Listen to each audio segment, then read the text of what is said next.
je vais corriger les TD que vous pourrez trouver ici dans Dupont DOM Blogspot, l'onglet TD.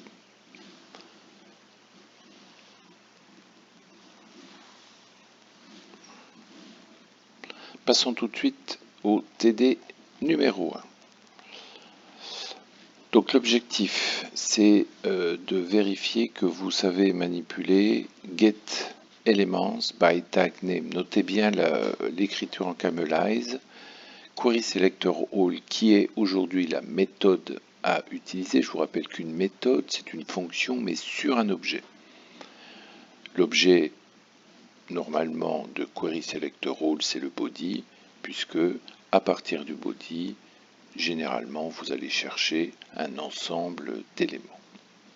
TextContent vous permet de lire le contenu d'un élément et, vu que c'est notez bien ce nom, des getters et des setters, vous pourrez lire et aussi modifier le contenu du texte. InnerHTML, c'est un vieux machin. Mis en place il y a très longtemps par Internet Explorer, avec Internet Explorer qui vous permet de modifier, d'écraser, attention, d'écraser le HTML d'un élément. Et aujourd'hui, on aurait tendance à préférer insert adjacent HTML. Notez bien que insert, c'est vraiment insérer, donc vous n'écrasez pas, vous rajoutez des éléments HTML à une balise, alors qu'InnerHTML a tendance, et c'est pas une tendance, écrase le contenu existant. Donc si vous voulez, avec InnerHTML, conserver le contenu existant et ajouter quelque chose, il faut faire une concaténation, alors que insert adjacent HTML fera exactement ce que vous voulez. Alors, ici, il n'y a pas d'algorithme, etc. Mais en gros, retenez que vous devez sélectionner évidemment un élément avant de pouvoir le manipuler. Et qu'avec QuerySelectorAll ou getElements by tag name, vous n'aurez pas un élément, mais non plus un tableau, mais une liste d'éléments. Donc attention, il va falloir faire évidemment une itération sur l'ensemble de ces éléments pour pouvoir modifier chaque élément à part. Donc voilà le code avant et après, et on se rend compte que nous avons sélectionné les deux paragraphes et que pour chacun d'eux, on modifie le code HTML.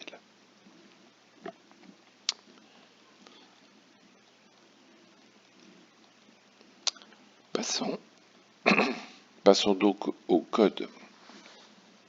Ligne 1, vous devez sélectionner l'ensemble des paragraphes. Alors, notez que para, c'est pas une obligation. Vous pouvez l'appeler grand P, grand PS pour montrer qu'il peut y en avoir plusieurs, ou all para. Alors, qu'est-ce qui ne va pas dans cette écriture? Il faudrait mieux quelque chose comme ça, Camelize, ou all pays. Enfin bref, c'est un identifiant. Pour aller les rechercher, je ne vais pas vous l'écrire, mais en gros, on vient de se rappeler qu'il fallait maîtriser document.getElements by tag name. Et avec ceci, vous aurez donc para sera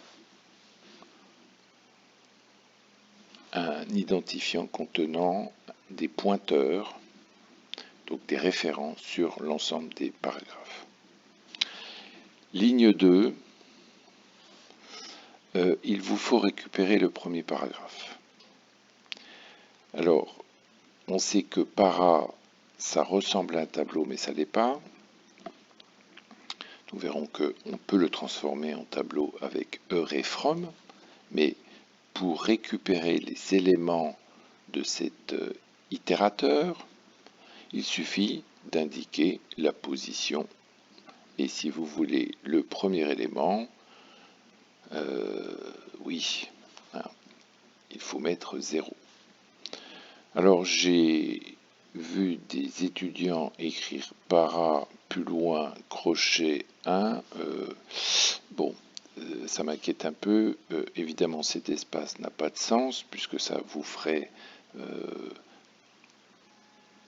on irait chercher quelque chose qui s'appelle para. Donc pas d'espace et surtout le premier élément, vous savez bien que les indices commencent en 1. Donc je ne corrige pas la ligne 3, elle est identique, il suffit de changer l'indice. Alors je me demande si, et vous regarderez si on ne peut pas faire para point item, quelque chose comme ça, avec des parenthèses et en mettant ici également un indice. Alors, pour rendre un peu cette idée autonome, regardez ligne 5. Ligne 5 vous permettait de voir que on mettait para 0 qui donnait évidemment déjà une réponse pour voir le contenu du para. Vous avez vu ici que j'utilise le template string qui me permet de ne pas concaténer des choses. Je les écris ici et que le template va remplacer cette valeur et cette valeur par les valeurs disponibles. Donc P1, ça sera P para 0, text contain, et normalement vous allez voir afficher le contenu du premier paragraphe, le contenu en texte bien sûr. Alors comment modifier en ligne 7 le contenu du paragraphe? C'est très simple. Il suffit d'écrire maintenant para 1, qui est, je le répète, un pointeur sur le paragraphe, de faire point pour dire je vais accéder à une propriété ou à une méthode. Donc pensez à un être humain, une propriété ça serait son âge, et une méthode ça serait il parle. Donc plutôt une action. Donc ici c'est directement un getter ou un setter. Donc là, c'est un setter, c'est-à-dire quelque chose qui ressemble à une fonction, mais ça ne l'est pas. Bilan, en écrivant texte content. Alors, si vous faites des fautes, tant mieux. C'est que une faute classique, c'est de ne pas mettre le C en majuscule, et normalement votre éditeur, lorsque vous allez lancer le code, va vous dire qu'il ne connaît pas text content. Et vous écrivez le texte que vous voulez ici. Voilà pour la ligne 7. Alors pour la ligne 2, 8, pardon, ben vous pouvez faire la même chose.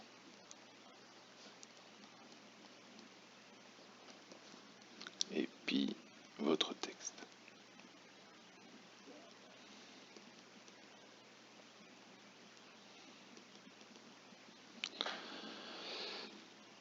Alors, si je tape ça, c'est parfait. P2, son texte va être changé, mais que devient ce truc-là? C'est quoi ce truc-là? Ben, c'est, Monsieur Dupont, c'est une balise. Ah oui, mais si vous voulez que ça soit vu comme une balise et non pas comme du texte, ça va pas. C'est-à-dire que si vous écrivez ça, il faut bien comprendre que ici, dans le paragraphe P2, vous allez écrire ceci. Et ça ne va pas être du tout interprété comme une balise. Vous allez écrire en fait un chevron ouvrant, un i, un chevron fermant, et puis etc. etc. Donc, ligne 8, attention, c'est pas possible d'écrire text contain. Pourquoi? Parce que à l'intérieur de ce que vous voulez écrire, il y a du HTML. Et en fait, vous pourrez écrire inner HTML et votre texte. Voilà ce qui termine la correction du de l'exercice numéro 1. Je vous laisse écrire une seconde écriture des lignes 1 et 7. Pour la ligne 1, vous allez à la place de document get element by tag name le remplacer par un query selector all, et d'ailleurs c'est préférable. Et pour la ligne 7, vous pourrez évidemment faire inner HTML. Il n'y a pas d'HTML dans le texte que vous allez écrire, peu importe, ça sera en tout cas reconnu comme un string.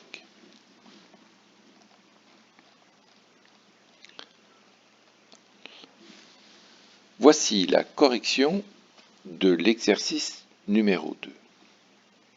Il y a un certain nombre de rappels, c'est-à-dire que tant que vous ne maîtrisez pas ces 4 méthodes, il est inutile d'essayer de faire le TD. Alors ce sont juste des rappels, mais createElement permet de créer une balise HTML, c'est-à-dire un élément. Évidemment, il faut tout de suite se rappeler que l'élément est créé en mémoire, mais il n'apparaît pas encore dans votre page HTML, c'est-à-dire la page visible. Pourquoi? Parce que vous ne l'avez pas inséré dans le DOM. C'est pour ça que vous avez ensuite des méthodes comme AppendChild, InsertBefore, etc., qui vont vous servir d'insérer dans le DOM, c'est-à-dire dans l'arbre, l'élément HTML que vous venez de créer. AppendChild, InsertBefore, c'est des méthodes quasiment historiques. Aujourd'hui, encore une fois, on préfère utiliser insert adjacent HTML. Et Chinols, pourquoi ce Chinols est-il là? Vous savez que c'est pour avoir l'ensemble des enfants d'un nœud courant. Alors nous voulons ici créer 2 paragraphes.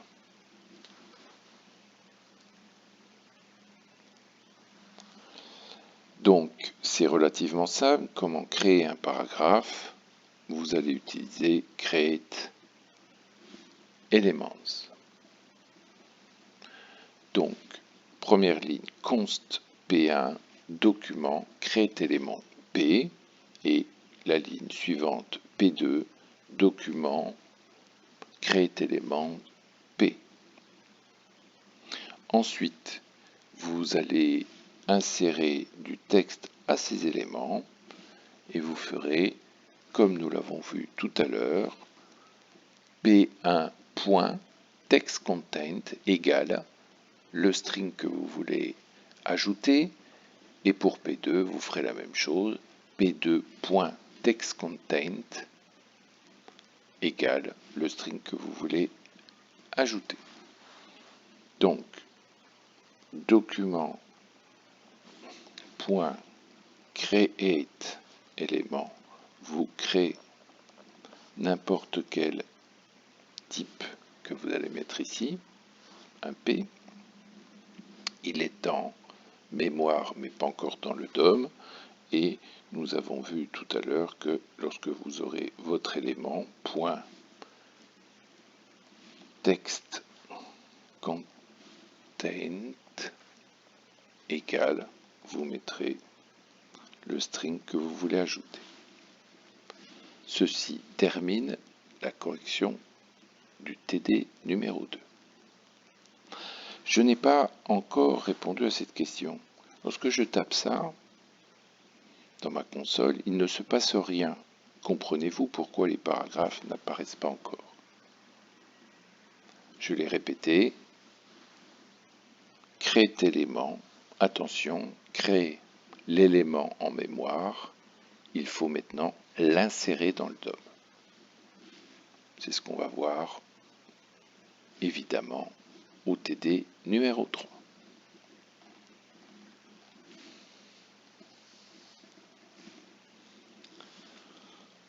Donc après la création vient l'étape d'insertion. Correction du TD numéro 3.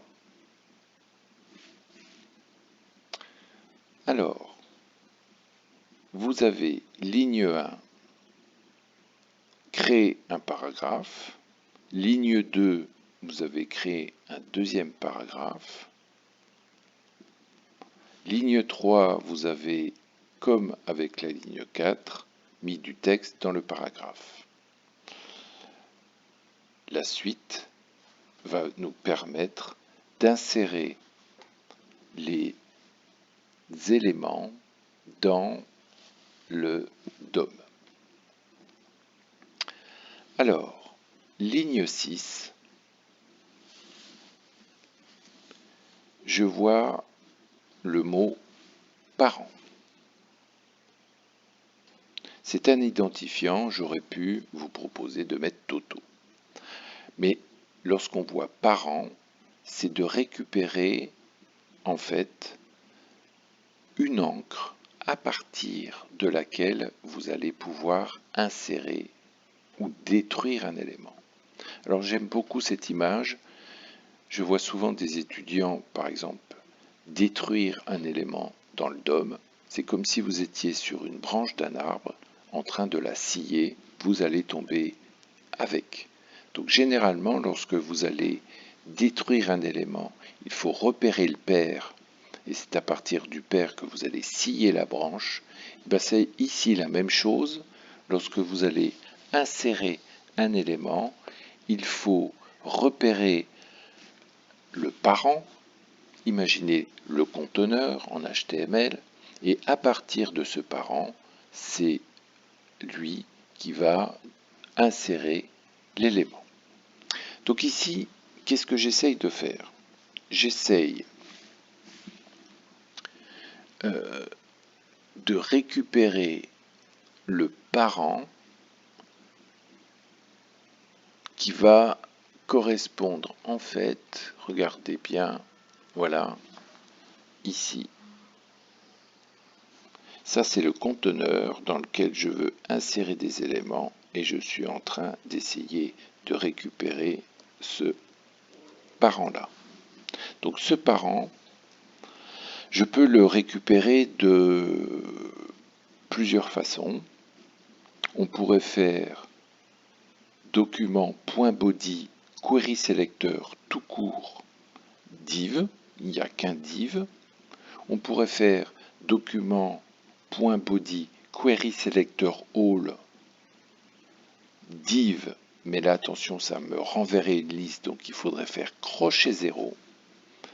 Ou alors je pourrais dire donne-moi le premier enfant de body, ou alors donne-moi le premier nœud de body, on serait ici, et donne-moi le nœud suivant, c'est-à-dire le div. Bien sûr, il faut aller, je dirais, au plus pressé, au plus concret, au plus efficace. Ligne 6, à partir de document, vous allez faire get élément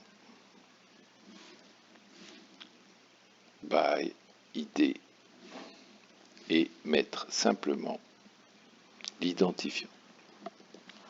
Alors si vous faites ça, évidemment, vous aurez une erreur, ça ne marchera pas. Il faudra évidemment bien écrire en Camelize, élément, by, voilà, id, mais au fur et à mesure, on va s'y faire. Autre chose, get élément by id, ça j'ai vu, vous aviez bien bossé le formulaire que je vous avais donné, l'espèce de quiz. C'est une méthode qui ne fonctionne que sur document. On ne peut pas faire P, getElementById, autre chose, c'est-à-dire à partir d'un paragraphe, recherche-moi quelque chose. GetElementById est une méthode sur document et non pas sur document.body ou autre chose. Donc notez-le, j'ai fait plusieurs fois moi-même d'erreur. Donc parent getElementById. Notez que si vous écrivez Certains l'ont fait query selector. Pourquoi ça ne peut pas être ça? Ben parce que le sélecteur vous demande le sélecteur permettant d'identifier cet élément, et l'identifiant c'est par l'id, donc il y a dièse content. Donc le dièse qui est absent ici dans le texte vous montre que query selector ne peut pas être valide ici. Ligne 6. Ligne 7, vous avez quoi? Alors là encore, attention, je vous simplifie la tâche. On voit que j'ai le parent et qu'ensuite j'écris first child. Alors on n'est pas obligé de faire ça. Je peux faire un identifiant toto, mais first child montre réellement mon intention, récupérer le premier élément du parent. Et pour ceci, il me suffit de faire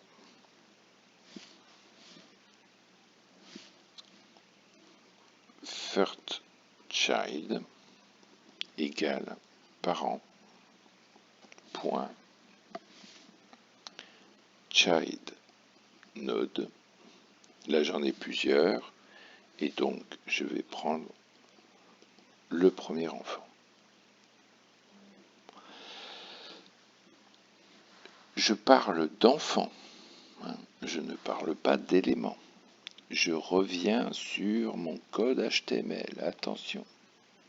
Voilà le code HTML. Voilà parent. Le premier enfant, vous savez que c'est ce texte. Et ce texte, c'est le fameux retour chariot. Si j'avais fait donne-moi le premier élément, on serait sur ce paragraphe. Donc attention, dans mon code, c'est un nœud que je suis en train de sélectionner et non pas un élément. Alors, on verra les conséquences sur le code qu'on va obtenir. Donc ligne 7, parent child nodes, crochet 0. Parfait. Ligne 8, parent, point d'interrogation, P1, first child. Alors regardez bien, ici j'ai mon P1 et je voudrais mettre quelque chose devant lui. Donc ça c'est ce qu'on me demande. Donc il faut connaître les méthodes. Donc parent.insert before. Alors le insert before c'est compliqué. Je me rappelle, je me rappelais pas. En fait, c'est quoi? C'est le nouveau et l'ancien, new et old. Bilan, vous allez écrire insert before P1, votre élément, votre nœud que vous voulez afficher, et le first child, celui qui sert de repérage. Voilà.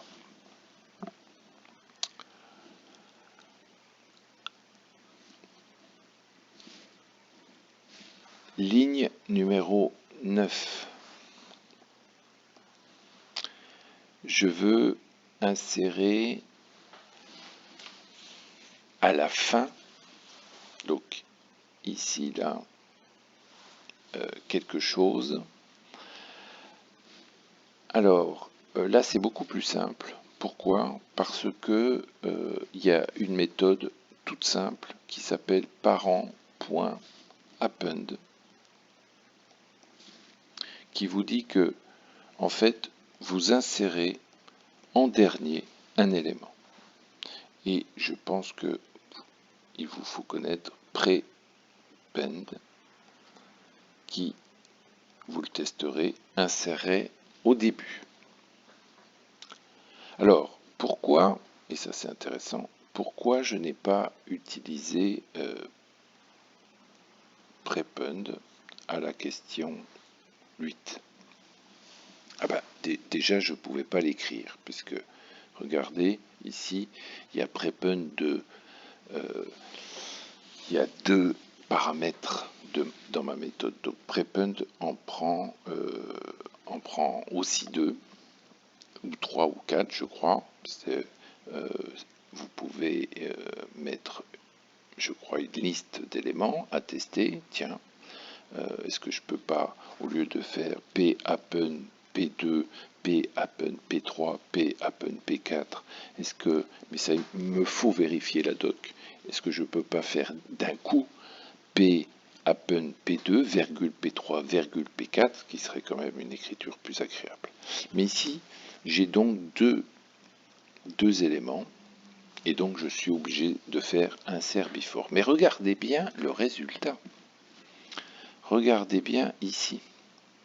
J'avais en fait un espace, et devant le retour chariot, et à la place du retour chariot, vous avez intégré un paragraphe. Et on voit que le P ne démarre pas ici comme un élément. Donc c'est vraiment insert before qu'a repéré un texte de type retour chariot et qui s'est mis devant. Le résultat donne ceci, mais attention, votre HTML est ceci. Et regardez bien, ça c'est important, hein, P est collé au div avec insert before, et si vous aviez utilisé prepend, il ne serait pas collé, il y aurait une espèce de retour chariot. Ceci met fin à la correction de l'exercice.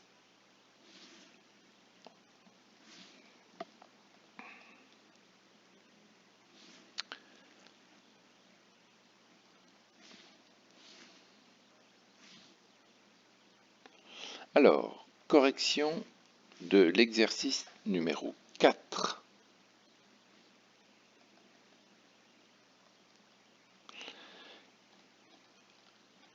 Ah, cet exercice va être intéressant à plusieurs niveaux. C'est que je vais utiliser ClassList, que j'aime beaucoup.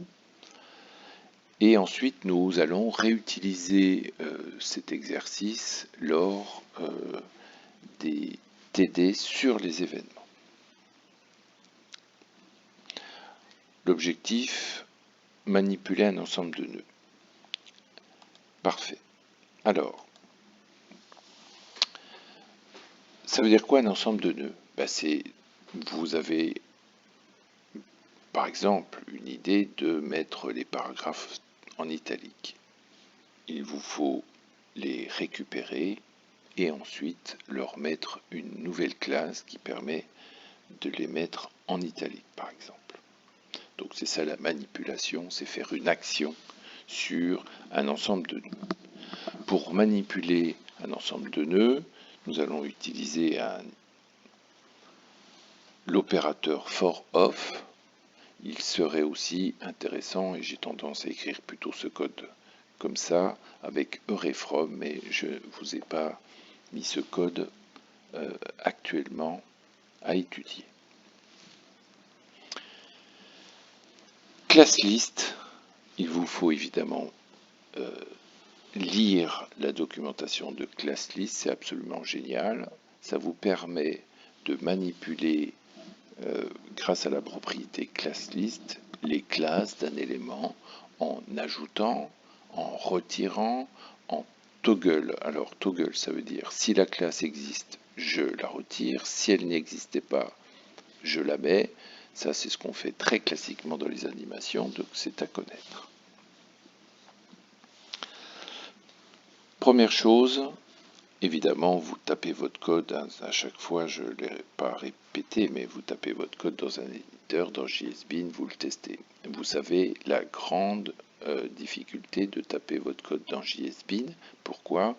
Attention, le JSBean peut insérer des scripts, et donc attention, s'il insère des scripts et vous pensez que vous n'avez que votre HTML, ça peut être très très confusant et donc vous allez passer du temps à chercher un bug qui n'existe pas en réalité, c'est la structure qui n'est pas celle que vous croyez.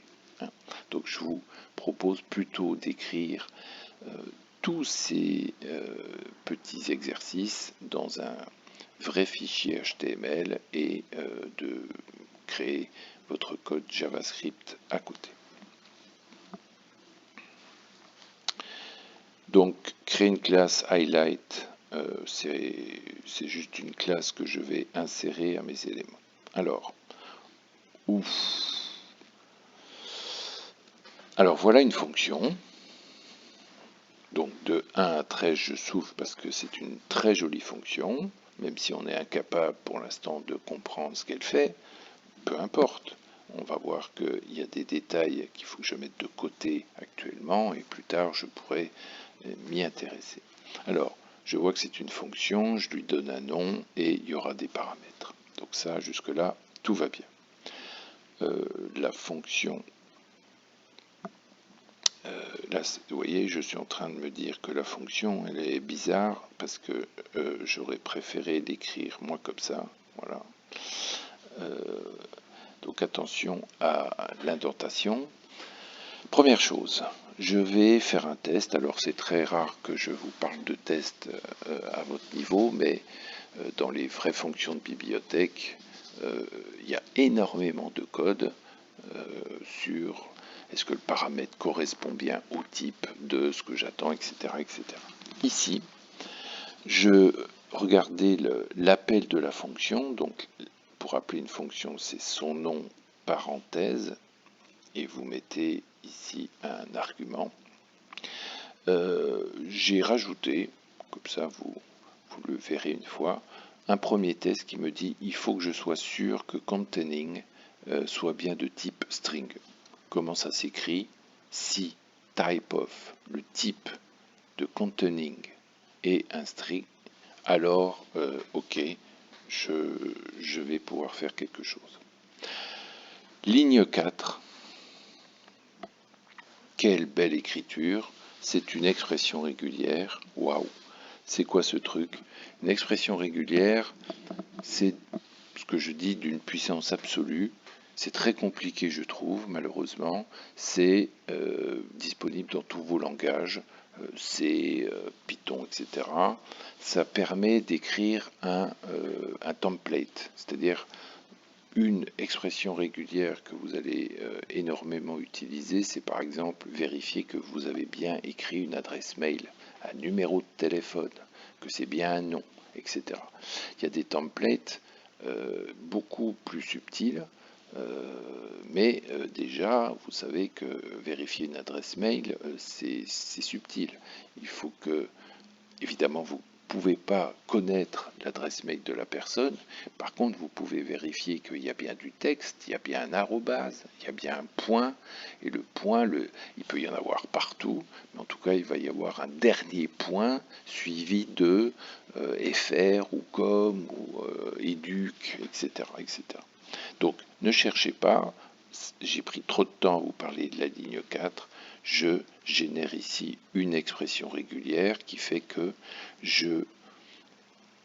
il faut qu'elle commence par un espace, mon petit mot que je mets ici et un espace, et ce i va dire que ce soit majuscule ou en minuscule, voilà, ça c'est des espèces de choses comme i, g pour aller chercher tous les mots, etc. Ce sont des options. Bref, containing, c'est une expression régulière qui va, vous allez le voir, permettre d'être extrêmement puissant sur maintenant un texte. Je vois qu'il y a un trou par contre ligne 5. Alors, ligne 5, qu'est-ce qu'il faut que je comprenne?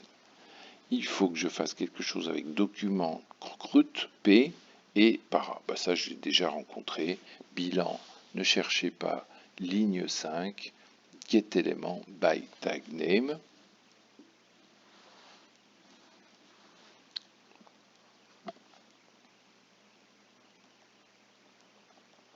By, ah ça y est, je refais la même faute. Hein.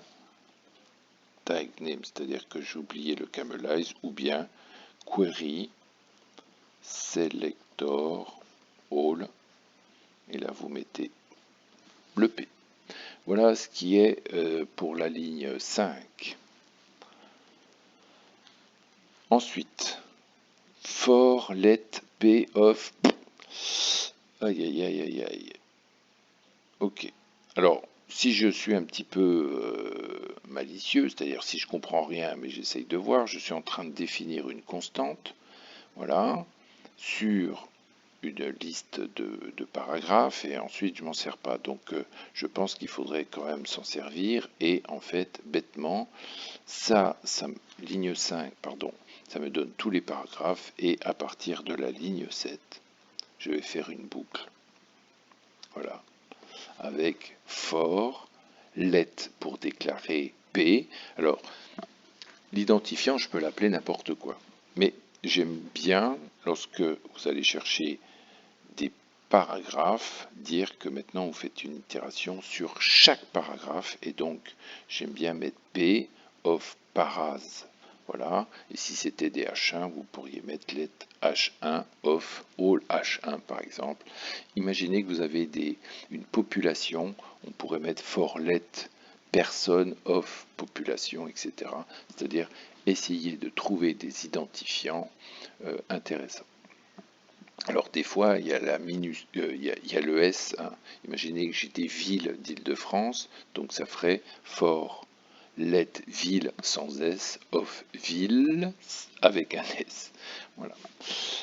Alors, je vous ai parlé des expressions régulières, et là, magie de l'expression régulière. Alors, quand je parle de magie, c'est plutôt puissance de l'expression régulière. Regardez comme c'est simple. Je vais dire mon expression régulière, tu vas la tester sur le paragraphe, sur text content, c'est-à-dire sur le texte du paragraphe. Et tout bêtement, si le mot containing, c'est-à-dire c'est un argument, si vous avez compris, ça sera le mot urgent. Si il est dans le paragraphe, ce test sera vrai. Si vous ne le trouvez pas, il sera faux. Et bilan, là encore, je n'aime pas du tout cette écriture. Alors, je ne sais plus si je le fais exprès pour me faire râler, mais mettez toujours if et les accolades. Donc, si vous trouvez le texte dans le paragraphe, donc ça, vous n'avez pas à le connaître, mais très rapidement, vous allez adorer ce genre d'écriture. Donc, containing et expression régulière test, ça, vous ne pourrez pas ne pas vous en rappeler. Est-ce que tu contiens ce texte-là? Donc ça, pour imaginer une expression régulière, est-ce que dans mon paragraphe, il y a une adresse mail? Et évidemment, les expressions régulières vous permettent d'aller chercher des choses absolument incroyables. Est-ce qu'il y a des mots qui commencent par P et qui finissent par S? Des choses extrêmement puissantes comme ça. Alors, revenons à mon objectif, c'est de mettre pour tous les paragraphes contenant le mot urgent une classe pour les mettre en avant.